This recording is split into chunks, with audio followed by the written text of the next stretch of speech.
Ajo gjë që po ndodh me ngushticën e Hormuzit, që ka çuar në rritjen e çmimit të lëndëve të para, pra të naftës, gazit, po edhe Kemi edhe një orë tjetër, regjia, nëse mund të na jepni. Po edhe të produkteve të tyre, kjo gjëja paradoksalisht ndihmon edhe në financimin dhe vijimin e luftës, sepse rritja e surplusit, pra rritja e të ardhurave financiare nga shitja e produkteve të naftës, pra rritja e çmimeve në tregjet ndërkombëtare, realisht ndihmon ata që kanë produkte dhe nuk po shesin. Dhe në këto ditë, duke qenë që Kuvaiti, Katari, Arabia Saudite kanë thënë që nëse ne nuk mund ta tregtojmë dot naftën që kemi, atëherë ne do të reduktojmë prodhimin, disa puse do t'i mbyllim, ajo rrit edhe koston e pusit, por rrit në mënyrë stratosferike dhe çmimet. Kështu që paradoksalisht këtë luftë po e paguajnë ata që po përfitojnë nga rritja e çmimit të naftës dhe gazit, edhe vetë Irani po mundohet të bëjë lojën që ka bërë Rusia me luftën në Ukrainë, ku shkoi çmimi i naftës $120 për fuqi dhe këtu pritet që çmimi i naftës, siç e keni parë këto ditë, të rritet në mënyrë të shpejtë, do vijojë të rritet, edhe kjo do të jetë pra sfida tjetër. Çështja është çdo të ndodh, sepse këtu në gjirin persik ndodhen sot rreth 3000 anije.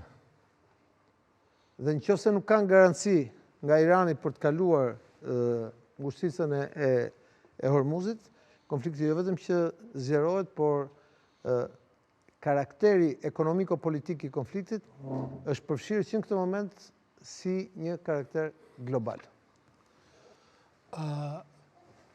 Ose botror, si doni të përmendim. Disa herë e kemi analizuar për çështjen e mundësisë së mbylljes së ngushticës. Ajo ndodhi. Ajo ndodhi. Sigurisht. Kush përfiton dhe kush humbet nga kjo? Shiko, dhe cili është qëllimi i Iranit?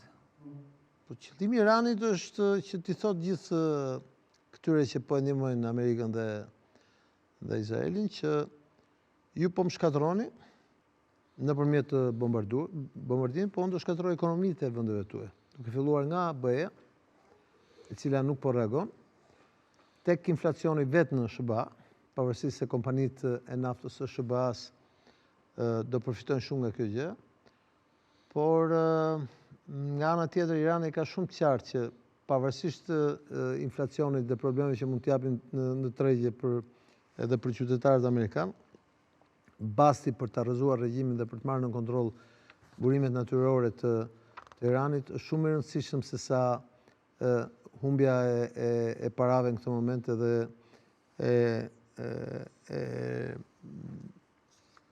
e betejës ekonomike pra të inflacionit të SBA-s edhe të perëndimit. Kush fiton? Fiton sigurisht Rusia, fiton Arabia Saudite, e cila ka mundësi që të shesi edhe këte nga deti kuq. Na jep hartën tjetër që e patëm pak. Fiton Algjeria, fiton Nigeria, fiton SBA-ja, që është eksportuesi numër 3 i botës. Kemi detin e kuq që kemi. Po pra, deti kuq e përmendëm aty, që është numri 3 i botës.